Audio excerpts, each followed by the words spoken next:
ബാക്കി വരുന്ന ഉപ്മാവ് കൊണ്ട് നമുക്ക് വൈകുന്നേരത്തേക്ക് നല്ല ടേസ്റ്റി ആയിട്ടുള്ളൊരു സ്നാക്സ് ഉണ്ടാക്കിയെടുക്കാം. അപ്പോൾ അതിന് വേണ്ടിയിട്ട് ഞാനിവിടെ ഒരു 2 കപ്പോളം ഉപ്മാവാട്ട ബാക്കിയായിട്ടുള്ളത്. നമ്മൾ ക്യാരറ്റും ഒക്കെ ഇട്ട് ഉണ്ടാക്കിയെടുക്കുന്ന റവ ഉപ്മാവ് ഉണ്ടല്ലോ, റവ വെച്ചിട്ടുണ്ടാക്കുന്ന ആ ഒരു ഉപ്മാവാട്ടത്. ഇനി നമുക്കിതിലേക്ക് 2 നേന്ത്രപ്പഴം വേണം. നേന്ത്രപ്പഴം ഞാനത് ചെറിയ പീസായിട്ട് കട്ട് ചെയ്തെടുക്കുകയാണ്. ഒരു നേന്ത്രപ്പഴം 4ആയിട്ട് മുറിച്ചിട്ട് ചെറിയ പീസായിട്ട് ഒന്ന് കട്ട് ചെയ്തെടുക്കുന്നുണ്ട്. ഇതൊരു പാൻ ചൂടാൻ വെച്ചിട്ടുണ്ട്. ഇതിലേക്ക് 1 ടീസ്പൂൺ നെയ്യ് ഒഴിച്ചു കൊടുത്തിട്ട് ഒരു 2 ടേബിൾ സ്പൂൺ വീതം കാഷ്യൂനട്ടും മുന്തിരിയും കൂടെ ഒന്ന് വറുത്തെടുക്കണം കേട്ടോ. ഇതിലേക്ക് നമ്മൾ കട്ട് ചെയ്ത് വെച്ചിട്ടുള്ള നേന്ത്രപ്പഴം കൂടെ ഇട്ട് കൊടുത്തിട്ട് ഒന്ന് വഴറ്റിയെടുക്കുക കേട്ടോ. ഒരു 3-4 മിനിറ്റ് നമ്മൾ നന്നായിട്ടൊന്ന് പഴം വഴറ്റിയെടുക്കാം. പഴതാ പാകത്തിന് വഴറ്റിയെടുത്തിട്ടുണ്ട്. ഇനി ഇതിലേക്ക് നമുക്ക് തേങ്ങ ചേർത്ത് കൊടുക്കാം. ഞാനിവിടെ 4 ടേബിൾ സ്പൂൺ തേങ്ങ ചെരുവിയതായിട്ട് ചേർത്ത് കൊടുക്കുന്നത്. എന്നിട്ട് ഒന്നും കൂടെ നന്നായിട്ടൊന്ന് മിക്സ് ചെയ്തെടുക്കാം. ഇനി ഇതിലേക്ക് മധുരത്തിന് വേണ്ടിയിട്ട് നമുക്ക് ഒരു 3 ടേബിൾ സ്പൂൺ പഞ്ചസാര ഇട്ട് ഞാൻ ചേർത്ത് കൊടുക്കുന്നത്. അത് നമ്മൾ എടുക്കുന്ന പഴത്തിൻ്റെ മധുരത്തിനനുസരിച്ചായിട്ട് പഞ്ചസാര ചേർത്ത് കൊടുക്കേണ്ടത്. നല്ല മധുരമുള്ള പഴമാണെന്നുണ്ടെങ്കിൽ 1-1.5 ടേബിൾ സ്പൂണൊക്കെ പഞ്ചസാര ചേർത്ത് കൊടുത്താൽ മതി.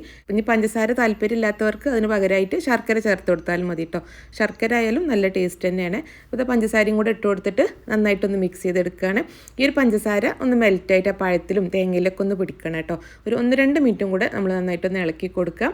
അതിന് ശേഷം നമുക്കിതിലേക്ക് ഒരു 1/4 ടീസ്പൂൺ ഏലക്കാപ്പൊടി ചേർത്ത് കൊടുക്കുകയാണ്. നല്ലൊരു ഫ്ലേവറിന് വേണ്ടിയിട്ട് ഞാൻ ഫ്ലെയിം ഓഫ് ചെയ്തിട്ടുണ്ട് കേട്ടോ. അപ്പോൾ ഏലക്കാപ്പൊടിയും കൂടെ ചേർത്ത് കൊടുത്തിട്ട് നന്നായിട്ട് മിക്സ് ചെയ്തിട്ട് നമുക്കതൊന്ന് തണുക്കാൻ വേണ്ടിയിട്ട് മാറ്റിയേക്കാം. ഇനി നമുക്ക് ഈ ഒരു സ്നാക്സ് ഉണ്ടാക്കിയെടുക്കാം. ഇപ്പോൾ നമ്മൾ എടുത്തിട്ടുള്ള ഉപ്മാവ് കുറച്ച് ഡ്രൈ ആയിട്ടാണ് ഇരിക്കണമെന്നുണ്ടെങ്കിൽ നമ്മൾ കുറച്ച് വെള്ളം ഒന്ന് ഒഴിച്ചു കൊടുത്തിട്ട് നന്നായിട്ട് കുഴച്ചൊന്ന് സോഫ്റ്റ് ആക്കി എടുക്കാം കേട്ടോ. ഈ ഒരു ഉപ്മാവ് നമുക്ക് കയ്യിൽ വെച്ചിട്ട് പരത്തിയെടുക്കാനുള്ളതാണ്. അപ്പോൾ മാവ് നല്ല സോഫ്റ്റ് ആയാലും നമുക്കിത് ഇങ്ങനെ കയ്യിൽ വെച്ചിട്ട് പരത്തിയെടുക്കാൻ പറ്റുള്ളൂ. ഒന്നെങ്കിൽ നമുക്ക് പാൽ യൂസ് ചെയ്യാം, അല്ലെങ്കിൽ വെള്ളം കേട്ടോ. ഞാനിവിടെ വെള്ളമാണ് എടുത്തിട്ടുള്ളത്. അപ്പോൾ 1 ടേബിൾ സ്പൂൺ വെള്ളം ഒഴിച്ചു കൊടുത്തിട്ട് നന്നായിട്ടൊന്ന് കുഴച്ചെടുക്കുകയാണ് കേട്ടോ ഈ ഒരു ഉപ്മാവ്. നമ്മളെ കയ്യിലുള്ള ഉപ്മാവ് എത്രത്തോളം ഡ്രൈ ആണ്, അപ്പോൾ അതിനനുസരിച്ചാട്ടോ നമ്മൾ വെള്ളം ചേർത്ത് കൊടുക്കേണ്ടത്.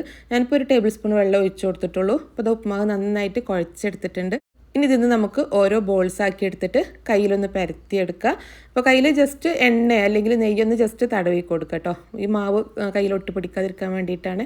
എന്നിട്ട് നമ്മൾ നേരത്തെ ഉണ്ടാക്കി വെച്ചിട്ടുള്ള ഒരു പഴത്തിൻ്റെ ഫില്ലിംഗ് ഉണ്ടല്ലോ, അത് ഈ ഒരു ഉപ്മാവിൻ്റെ ഉള്ളിലായിട്ട് വെച്ച് കൊടുത്തിട്ട് നമുക്കൊന്ന് റോൾ ചെയ്തെടുക്കാം. ഞാനിപ്പോൾ ഉന്നക്കായൻ്റെ ഷേപ്പിലാട്ടോ ഇത് റോൾ ചെയ്തെടുക്കുന്നത്.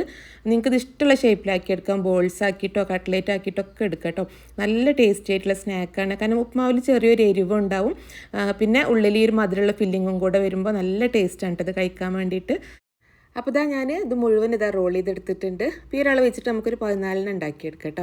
ഇനി ഇത് നമുക്കൊന്ന് ഫ്രൈ ചെയ്തെടുക്കണം. ഇപ്പോൾ ഫ്രൈ ചെയ്ത് കഴിക്കാൻ താല്പര്യമില്ലാത്തവർക്ക് ഇതുപോലെ തന്നെ കഴിക്കാം കേട്ടോ. കാരണം ഉപ്മാവും കുക്ക് ചെയ്തതാണ്, പിന്നെ അതുപോലെ തന്നെ ഉള്ളിലുള്ള ഫില്ലിങ്ങും കുക്ക് ചെയ്തതാണ്. അപ്പോൾ ഫ്രൈ ചെയ്ത് കഴിക്കാൻ താല്പര്യമില്ലാത്തവർക്ക് ഇതുപോലെ തന്നെ കഴിക്കാം. നല്ല ക്രിസ്പി ആയിട്ട് കഴിക്കണം എന്നുള്ളവർക്ക് നമുക്കിതൊന്ന് ഫ്രൈ ചെയ്തെടുക്കാം. അപ്പോൾ അതിന് വേണ്ടിയിട്ട് ഞാനിവിടെ ഒരു എഗ്ഗ് ബീറ്റ് ചെയ്തെടുത്തിട്ടുണ്ട്. അതിലേക്ക് 2 ടേബിൾ സ്പൂണും കൂടെ പാൽ ഒഴിച്ച് കൊടുത്തിട്ട് ഒന്നും കൂടെ ഒന്ന് ബീറ്റ് ചെയ്തെടുക്കുകയാണ്.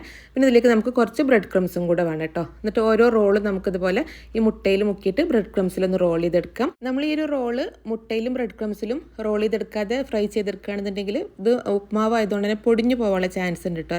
ഇനി ഈ റോൾസ് നമുക്ക് ഫ്രൈ ചെയ്തെടുക്കാം. അപ്പോൾ അതിന് വേണ്ടിയിട്ട് ഇതവിടെ ഓയിൽ ചൂടാൻ വെച്ചിട്ടുണ്ട്. ഓയിൽ നന്നായിട്ട് ചൂടായ ശേഷം മീഡിയം ഫ്ലെയിമിലേക്ക് മാറ്റി കൊടുക്കുക. എന്നിട്ട് നമുക്കിതൊന്ന് ഫ്രൈ ചെയ്തെടുക്കാം. ഇതിൽ കുക്കായി വരാനുള്ളത് ഈ ഒരു മുട്ടയും ബ്രെഡ് ക്രംസും മാത്രമേ ഉള്ളൂ കേട്ടോ. ബാക്കിയെല്ലാം കുക്കായിട്ടുള്ളതാണ്. നമ്മൾ മീഡിയം ഫ്ലെയിമിൽ വെച്ചിട്ട് തന്നെ ഫ്രൈ ചെയ്തെടുക്കുക. മീഡിയം ഫ്ലെയിമിൽ വെച്ചിട്ട് ഫ്രൈ ചെയ്തെടുക്കുകയാണെന്നുണ്ടെങ്കിൽ ഈ ഒരു സ്നാക്സിൽ അങ്ങനെ എണ്ണ പിടിക്കൂല കേട്ടോ. പിന്നെ ഒരു ഭാഗം ഒന്ന് ഫ്രൈ ആയിട്ട് വരുമ്പോൾ ഒന്ന് മറിച്ചിട്ട് കൊടുക്കുക. 2 ഭാഗം ഫ്രൈ ആയി കഴിഞ്ഞാൽ നമുക്കിത് എണ്ണയിൽ നിന്ന് കോരിയെടുക്കാം.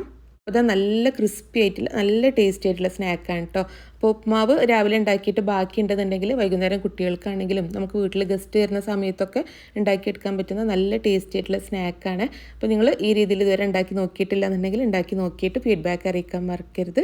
അപ്പോൾ ഇൻഷാ അല്ലാഹ് അടുത്ത നല്ല വീഡിയോ ആയിട്ട് കാണാം.